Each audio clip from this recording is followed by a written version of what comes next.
Hello everyone, welcome to Exams Ground. In this video, I am going to solve part 2 of HPSC Assistant Professor 2018 Physics question paper. This contains question number 51 to 100. Without any delay, let's start guys. Question number 51, two resistances 100 plus minus 5 ohm and 150 plus minus 15 ohm are connected in series. If the deviations are standard deviations, the resultant resistance can be expressed as. इनको पहले सम कर लीजिए तो 100 और 150 250 आ जाएगा. Now combined standard deviations इनका square करके ऐड कर दीजिए and take the square root 15.8 ohm. Option C is correct here. Question 52, the effective resistance of a coil at high frequencies is more than its DC resistance on account of. At high frequencies, current flows predominantly near the surface of the conductor, reducing the effective cross-sectional area and increasing the resistance.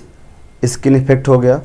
And proximity effect in a coil with closely spaced turns, alternating magnetic fields from adjacent conductors redistribute current, causing crowding and further increase of resistance.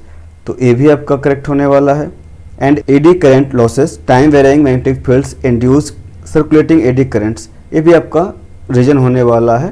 तो overall तीनों आपके पास possible रहेंगे. Option D all of this is correct option. Question 53, a neutron passing through a detector is detected because of. It is detected because of the secondary particles produced in a nuclear reaction in the detector medium. Neutrons are electrically neutral and do not directly ionize atoms or produce electron-hole pairs. When a neutron interacts with nuclei in the detector, it produces secondary charged particles, for example, proton, alpha particles or fission fragments. These charged particles then ionize the medium, generate scintillation, light and create electron-hole pairs which are ultimately measured. So option D is correct here. Question 54, the Boolean expression, यहाँ पर कौन सा correct है ये पूछा गया है. तो आप सॉल्व कीजिए इसको and option C is going to be correct here.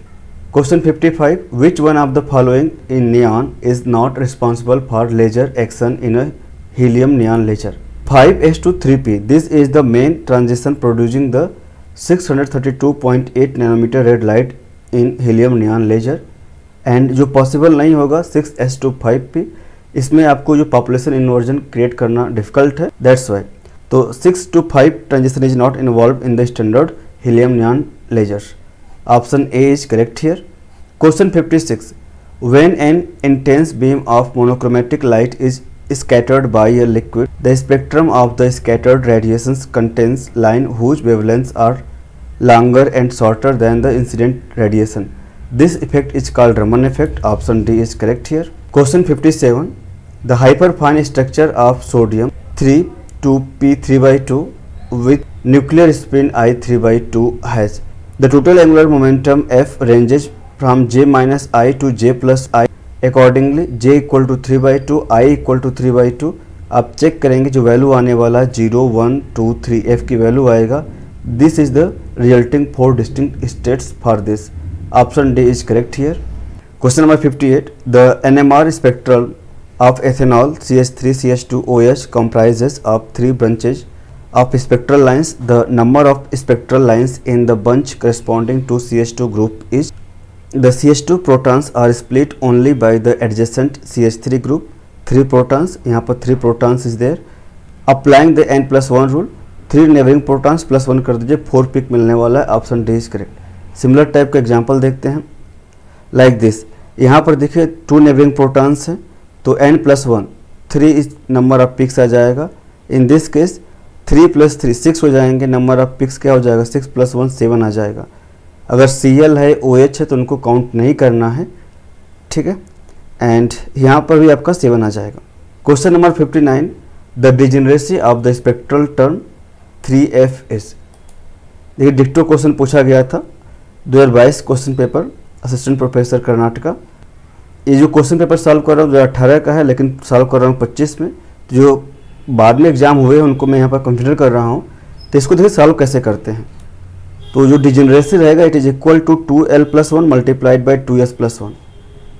S की वैल्यू आ जाएगा 2s+1 3 आ जाएगा, एंड यहाँ से आप एल की वैल्यू निकाल लीजिए SPDF, एल की वैल्यू भी 3 आएगा, तो मल्टीपल करके आप सॉल्व कीजिए, जो वैल्यू आने वाला है 21। Option D is correct here. Question 60, the de Broglie wavelength associated with neutrons in thermal equilibrium with matter at 300 kelvin is lambda equal to h divide by square root 3 mn kBt। Accordingly solve करेंगे 1.79 angstrom. ये आपका 30.8 divide by square root 2 है, shortcut के लिए इसको याद रख सकते हैं। Option D is correct here. Question 61, if 50 kilovolt is the applied potential in an X ray tube then the minimum wavelength of X ray produced is. तो lambda minimum is equal to 1240 nanometre divide by v in volt, and it is equal to 0.024 nanometer or 0.2 angstrom. Option C is correct here. Question 62, which transition is not possible? तो देखिए जो delta L होना चाहिए it should be +-1, तो option C यहाँ पर S के लिए तो 0 आएगा एल की वैल्यू, और डी के लिए 2 आने वाला है, तो डेल्टा एल 2 हो जाएगा विच इज नॉट पॉसिबल, तो ऑप्शन सी करेक्ट है। Question 63, the effective mass of an electron in a semiconductor can be, और ये हमारे पास बैंड फॉर्मेशन है, this is bottom of the band and this is top of the band. अगर हम लोग top of the band देखेंगे तो हमारे पास जो इफेक्टिव मास है ये नेगेटिव आएगा। Option D is correct here. Question 64, the energy of a ferromagnet as a function of magnetization m is given by F equal to F0 + 2 t - tc m² + m⁴ F0 greater than 0 है। The number of minima in the function f for t is greater than tc is. इसका derivative लीजिए for extremum condition, तो आपको जो value मिलने वाला है एक तो m इक्वल टू 0 मिल जाएगा, दूसरा कंडीशन क्या होगा m² equal to -t - tc, t greater than tc है, तो यहाँ पे वैल्यू क्या आ जाएगा पॉजिटिव है और यहाँ पे एक माइनस लगा है, तो निगेटिव ओवरऑल निगेटिव आ जाएगा, तो m² से यहाँ पर कोई भी रियल रिजल्ट नहीं मिलने वाला है, तो ओनली वन रियल रिजल्ट मिलेगा m इक्वल टू 0 से। एंड अकॉर्डिंगली अगर आप यहाँ पर सेकेंड डेरिवेटिव लेंगे, सेकेंड डेरिवेटिव पॉजिटिव आने वाला है, m इक्वल टू 0 पे पॉजिटिव आ जाएगा, दैट मीन्स मिनिमा मिलने वाला है एट m इक्वल टू 0, तो only one minima. Option B is correct here. Question 65, for a 3-dimensional crystal having n primitive unit cells with a basis of p atoms the number of optical branches is।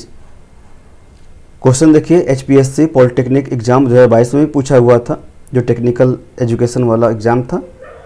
अगर हमारे पास p number of atoms in the primitive unit cell होंगे और 3 dimension की हम लोग अगर बात करेंगे तो वैल्यू क्या आ जाएगा 3 डायमेंशन के लिए, नंबर ऑफ एकॉस्टिक ब्रांचेस 3 होगा, number of optical branches 3p-3 होने वाला है, तो ऑप्टिकल ब्रांच के लिए पूछा हुआ था। Option C is correct here. Question 66, consider the atomic packing factor APF of the following crystal structure, तो APF रिटन हियर, एंड पूछा हुआ है which two of the above structures have the equal APF, तो face centred cubic hexagonal close pack दोनों का जो APF रहेगा it is 0.74, जो कि क्लोज पैक स्ट्रक्चर होते हैं दोनों, तो ऑप्शन डी करेक्ट होगा। Question 67, lead has atomic weight of 207.1 AMU and density of 11.35 gram per centimetre cube.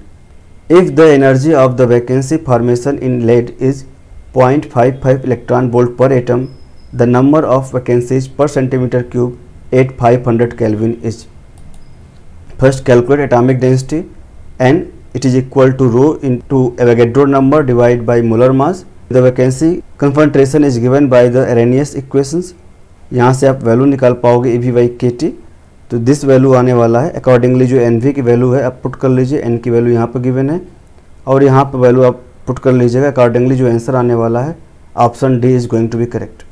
Question 68, the powder diffraction pattern of a body centered cubic crystal is recorded by using copper K alpha X-rays of wavelength 1.54 angstrom.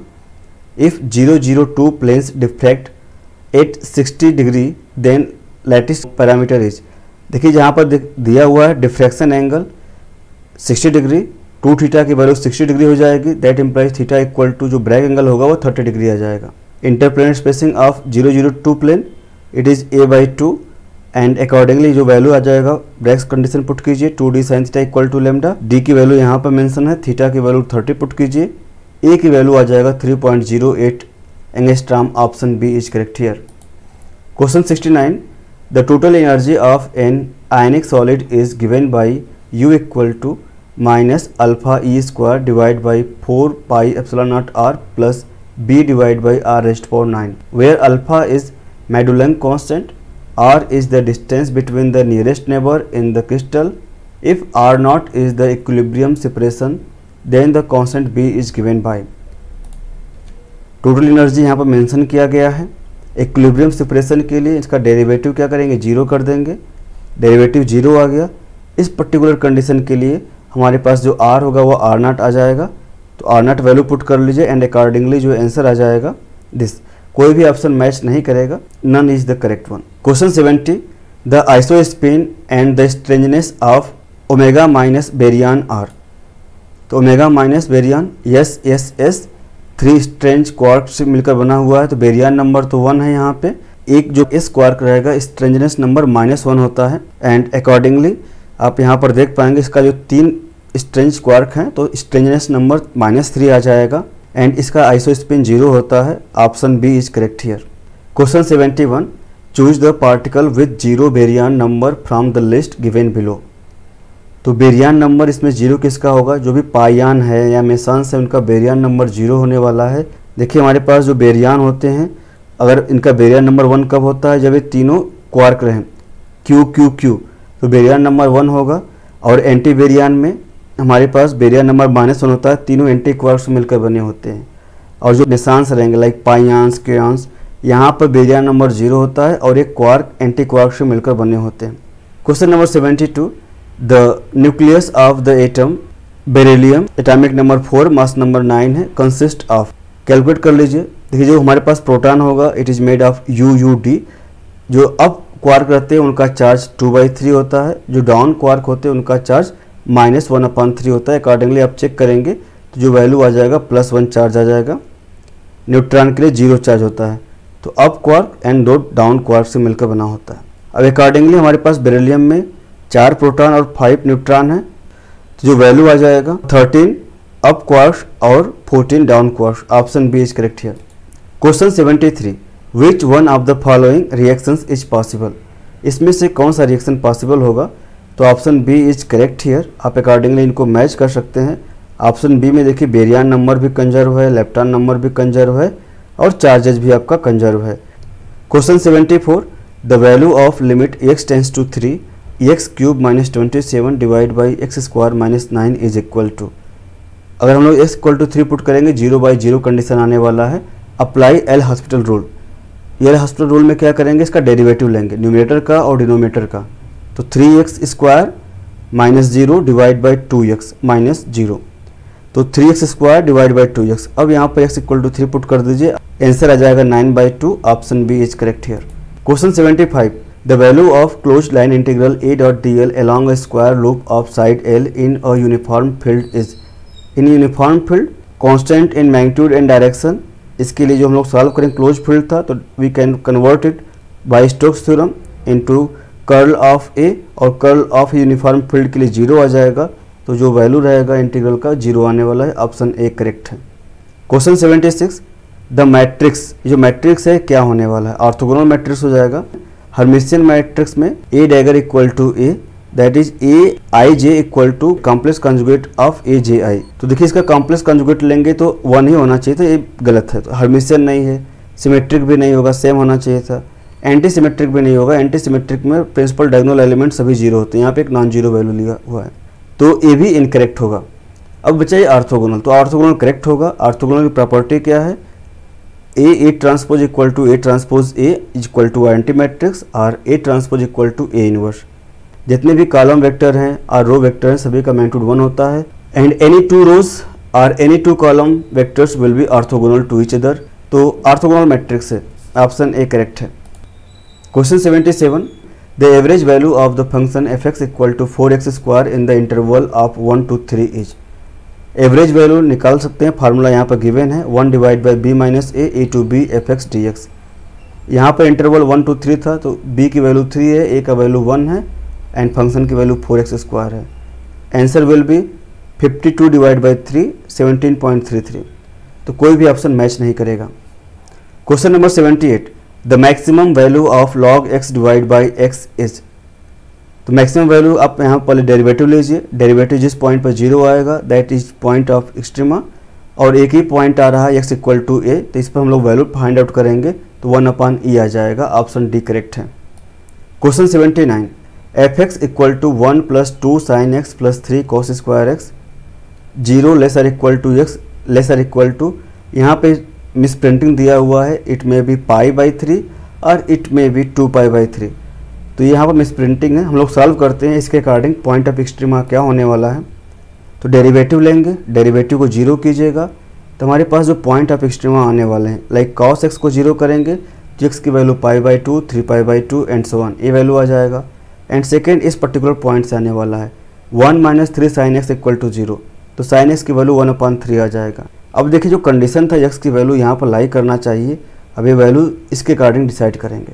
हम लोग एक बार check करते हैं, 3π/2 तो obviously बाहर ही जाएगा। अब हम लोग यहाँ पर चेक करेंगे π/2 के लिए एंड जो sin x इक्वल टू 1/3 के लिए। ये आपका डबल डेरिवेटिव था -2 sin x -6 time cos 2x, कैसे आया है, यहाँ से 2 cos x sin x को sin 2x बोल दिया गया है, तो ये वैल्यू हो जाता है 2 cos x -3 sin 2x। इसका डेरिवेटिव लिया गया है f'(x). अब π/2 पर वैल्यू इसकी आ जाएगी पॉजिटिव ग्रेटर देन 0, इसका मतलब मिनिमा आने वाला है, तो minima at x equal to 90 degree. And अगर हम लोग यहाँ पर चेक करें sin x इक्वल टू 1/3 के लिए, तो cos 2x की वैल्यू क्या हो जाएगी 1 - 2 sin स्क्वायर x, ये वैल्यू आएगी 7/9। तो ये डबल में वैल्यू पुट कीजिए, ये वैल्यू क्या आने वाली है लेस देन 0 आने वाला, that is maxima eight sin inverse 1/3 x की वैल्यू आ जाएगा। तो ऑप्शन डी भी करेक्ट होगा, ए भी करेक्ट होगा, डिपेंडिंग ऑन द सिचुएशन की x का रेंज क्या दिया हुआ है। Question number 80, the height of the cylinder of maximum volume that can be inscribed in a sphere of radius a is. तो एक हमारे पास स्फीयर है जिसका रेडियस a लिया गया है, और यहाँ पर हम लोग हाइट h का एक सिलेंडर ले रहे हैं, तो यहाँ से यहाँ तक वैल्यू आपका जो हाफ वैल्यू रहेगा h/2 आ जाएगा, ये रेडियस r है। तो r की जो वैल्यू आ जाएगा अकॉर्डिंगली अगर आप चेक करोगे पाइथागोरस थ्योरम से, a² - h/2 का whole square it is equal to r²। जो वॉल्यूम रहेगा v इक्वल टू πr²h। अब इसको आप कन्वर्ट कर लीजिए, r² की वैल्यू पुट कर लीजिए, h में आ जाएगा। डेरिवेटिव ले लीजिए with respect to h and accordingly solve कर लीजिए। Height of cylinder should be 2a divide by √3, option A is correct. Question 81, a body of mass m moves under the action of a central force with potential v equal to ar³, a is positive. For what kinetic energy will the orbit be a circle of radius r about the origin? तो यहाँ से f की value निकाल लीजिए -dv/dr, तो -3ar² हो जाएगा। For centripetal force mv²/r equal to 3ar², just magnitude consider कीजिए। तो जो काइनेटिक एनर्जी आ जाएगा half mv², it is equal to 3/2ar³, ऐसा वैल्यू आने वाला है। इन्होंने m टर्म एक्स्ट्रा दिया हुआ है, एक तरह से यह मिसप्रिंटिंग है। Question number 82, a spring oscillating in water is acted upon by an external force b cos omega t. With the passage of time the frequency of the spring tends to b. With time the frequency of the spring's oscillation tends to equal to driving force omega. जो omega इसका जो frequency रहेगा उसके बराबर हो जाएगा equal to omega, option C is correct. Question 83, two tuning fork when sounded together produces 3 beats per second. इनका मतलब उनके बीच का जो फ्रीक्वेंसी डिफरेंस है वो 3 हर्ट्ज का है। Unloading one of them with a little wax 20 beats are heard in 4 second. 4 second में 20 जो फ्रीक्वेंसी डिफरेंस आने वाला है वो 5 आ जाएगा, 20 divide by 4। It's frequency if the frequency of the other is 386। देखिए जो वैक्स है वो किस पर लगाया गया है, इन्होंने कंफर्म या क्लियरली नहीं बोला हुआ है, तो हम लोग अकॉर्डिंगली सॉल्व करते हैं। जो हमारे पास जिसका अननोन है उस पर हम लोग वैक्स लगा रहे हैं, उसके अकॉर्डिंग सॉल्व करेंगे। पहले यहाँ पर फ्रीक्वेंसी देखिए, जो हमारे पास अननोन है फ्रीक्वेंसी क्या हो सकता है, f1 प्लस माइनस बिट्स हो सकता है, डिफरेंस आ जाएगा 3 हर्ट्ज का। इट में भी आइदर 389 और 383 हो सकता है। लोडिंग और tuning fork with a wax decrease its frequency decrease करेगा। अगर आप अप्लाई कर रहे हो जो अननोन था उस पर अगर आपने वैक्स लगाया, फ्रीक्वेंसी डिक्रीज कर रहा है, तो जो गैप बढ़ने वाला है, तो गैप बढ़ेगा, इसका मतलब क्या हो जाएगा 5 हर्ट्ज का डिफरेंस आ गया। तो इसका मतलब क्या हुआ कि हमारे पास जो लोअर वन है वही आपका करेक्ट है, 383 है। यहाँ से डिक्रीज करेंगे 381 तक आ जाएंगे, तब हमारे पास जो डिफरेंस रहेगा 386 और 381 का वो 5 आ जाएगा। That means option E correct होने वाला है। Question 84, if a planet revolves round the sun in a circular orbit of radius A with a period of revolution T, then K being a positive constant. देखिए जो हमारे पास value आएगा T square proportional to A cube, accordingly अगर हम लोग value put करेंगे तो T proportional to A power 3/2, proportionality हटाएंगे तो प्रोपोर्शनलिटी कांस्टेंट की अप्लाई कर दीजिए। Option B is correct here. Question 85, a sound wave of frequency F propagating through air with a velocity c is reflected from a surface which is moving away from the source with a constant speed v. The frequency of the reflected wave measured by the observer at the position of the source is. The surface is moving away from the source, acting as a moving observer for the incident wave. जो incident wave आ रहा है surface पर जहाँ पर टक्कर करेगा उसके लिए पहले सॉल्व करेंगे। ये लगेगा कि जो ऑब्जर्वर है मूव कर रहा है, दूर जा रहा फ्रॉम द सोर्स, तो f prime equal to what, f c minus v divide by c. Frequency कम होने वाली है, फ्रीक्वेंसी कम हो जाएगी मतलब जो हमारे पास साउंड की जो वेलोसिटी था माइनस करना पड़ेगा वी नॉट, तो ये वैल्यू आ जाएगा c minus v divide by c. Now the surface acts as a moving source receding from the original observer. जो अब सरफेस था अब ये सोर्स की तरह बिहेव करेगा, वहाँ से रिफ्लेक्ट होकर आ रहा था, वो बिहेव करेगा लाइक अ सोर्स। और सोर्स कैसा है, जो दूर जा रहा है। इनिशियल पॉइंट था जो साउंड वेव जहाँ से क्रिएट हुआ था बहुत पहले, उसको ऑब्जर्वर ट्रीट कर लेंगे और जो रिफ्लेक्टिंग सरफेस था उसको नया सोर्स ट्रीट कर लेंगे।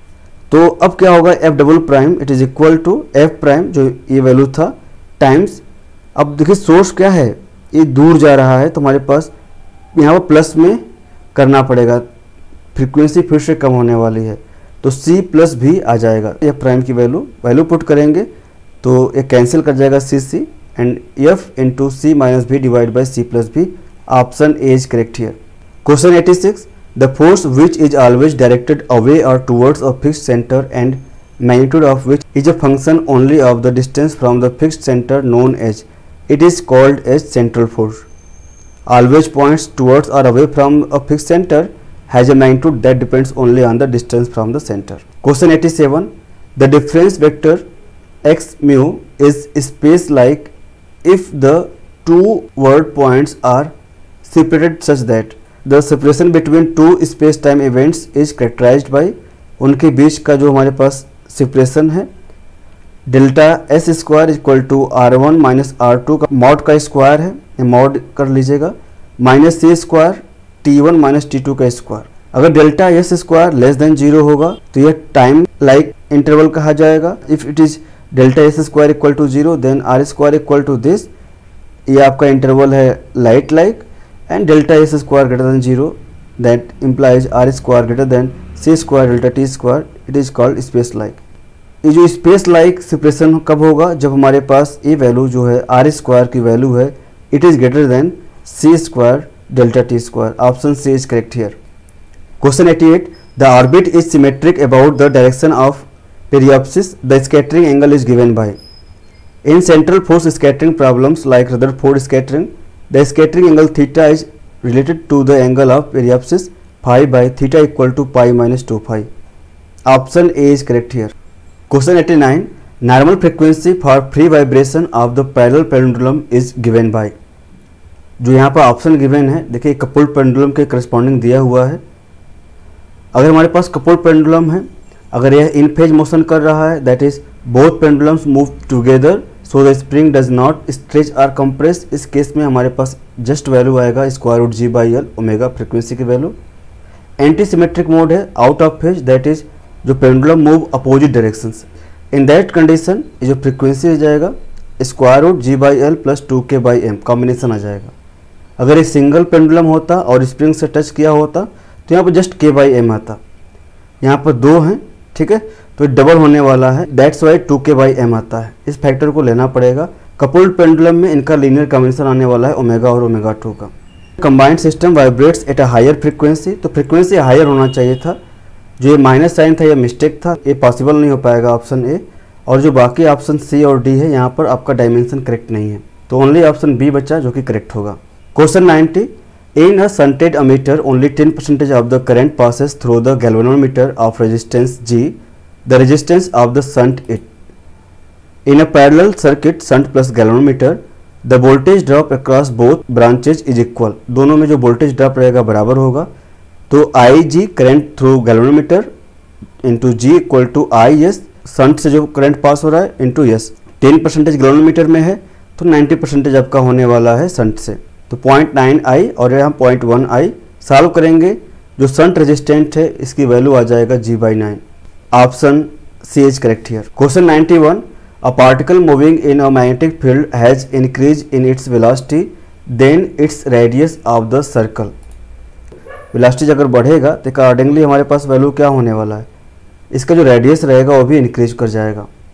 Option B is correct here. Question 92. An electron is revolving around a proton in a circular path of diameter 0.1 nanometer. It produces a magnetic field 14 Tesla at a proton. Then the angular speed of the electron is. The current I is the charge flow per unit time for an electron revolving with angular velocity omega. I क्या हो जाएगा, E into time period that is omega by 2 pi multiple कर दीजिए, ये आपका current हो जाएगा. The magnetic field B at the centre mu naught I divide by 2r put कर लीजिए. तो अकॉर्डिंगली ओमेगा की वैल्यू यहाँ से आप फाइंड आउट कर सकते हैं 4.375 into 10⁻16. Option B is correct here. Question 93. In order to convert a milliammeter of range 1 milliampere and resistance 1 ohm into a voltmeter of range 10 volt, resistance of how many ohm should be connected with it and what manner. To convert a milliammeter into a voltmeter, connect a high resistance in series with the milliammeter. The total resistance of the voltmeter must be such that when the current flows, the voltage drop is 10 volt. जो यहाँ पर required दिया गया उसके according दोनों का resistance जोड़ दीजिए. करंट यहाँ पर 1 मिली एम्पियर था, उसको यूज कर लीजिएगा. और जो G की वैल्यू था यह 1 ओम था एंड R आपने एडिशनल सीरीज में ऐड किया था. अकॉर्डिंगली जो वैल्यू आ जाएगा 9999. ऑप्शन सी है, इन सीरीज में ऐड करना पड़ेगा. Question 94. An electron and a proton enter a region of uniform magnetic field in a direction at right angles to the field with the same kinetic energy. They describe circular path of radius RE and RP respectively. Then इनमें relation पूछा गया है. अगर same kinetic energy रहेगा half आपको cancel कर दीजिए, ME से मल्टीपल कर दीजिए. ME square VE square is less then हो जाएगा क्योंकि हमारे पास जो मास ऑफ इलेक्ट्रॉन है मास ऑफ प्रोटॉन से कम होता है. तो मास ऑफ प्रोटॉन इधर मल्टीप्लाई किया गया, मास ऑफ इलेक्ट्रॉन इधर मल्टीप्लाई किया, ये लेस वैल्यू आ जाएगा, ये ज़्यादा वैल्यू आ जाएगा. तो MeVe is less than MpVp. जो रेडियस है डिपेंड ऑन MV. तो अगर आप चेक करेंगे MeVe is less than MpVp तो इलेक्ट्रॉन का रेडियस लेस देन प्रोटॉन का radius.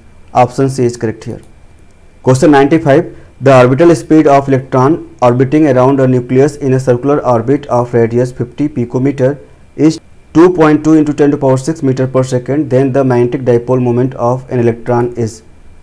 Magnetic dipole moment equal to current into area. I equal to charge flow divided by time period. EV divided by 2 pi r आ जाएगा. Accordingly mu की value निकाल लीजिए और यहाँ पर जो एरिया है पाई r स्क्वायर से मल्टीपल कर दीजिए. तो answer is 8.8 into 10⁻24. Option C is correct here. Question 96. Curie laws states that it states that magnetic susceptibility is inversely proportional to the absolute temperature. Option A is correct here. Question 97. When the frequency of AC is doubled, the impedance of an LCR circuit. जो impedance होगा it is equal to square root R square, resistance का square है, plus XL minus XC का whole square. ये inductive reactance है XL equal to 2 pi FL. अगर यहाँ पर डबल फ्रिक्वेंसी करेंगे तो वैल्यू XL प्राइम आ जाएगा twice XL. And in the same manner अगर XC है 1/2 पाई FC. अगर इस यहाँ पर फ्रिक्वेंसी डबल करेंगे तो XC डिवाइड बाई 2 आ जाएगा. In most cases specifically away from resonance doubling the frequency increases the impedance of LCR circuit. Option C is correct here. Question 98.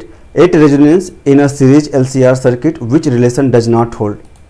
देखिए जो रेजोनेंस कंडीशन रहेगा inductive reactance equal to capacitive reactance omega L equal to 1/ωc. Correspondingly omega square equal to 1/LC आ जाएगा या omega equal to 1/√LC आ जाएगा. तो ये correct हो जाएगा और यहाँ पर देखिए जो L ओमेगा इक्वल टू 1/ओमेगा C, ये भी करेक्ट है, ये भी करेक्ट था। Option A is not correct. Question 99, by capturing an electron manganese transform into chromium releasing electron capture a nuclear procedure where an inner cell electron is captured by a proton in the nucleus converting the proton into a neutron। देखिए जो proton 25 था ये अभी कम हो जाएगा, 24 हो जाएगा, chromium के लिए 24 आ जाएगा। तो in electron capture the proton to neutron conversion releases और neutrino to conserve electron number.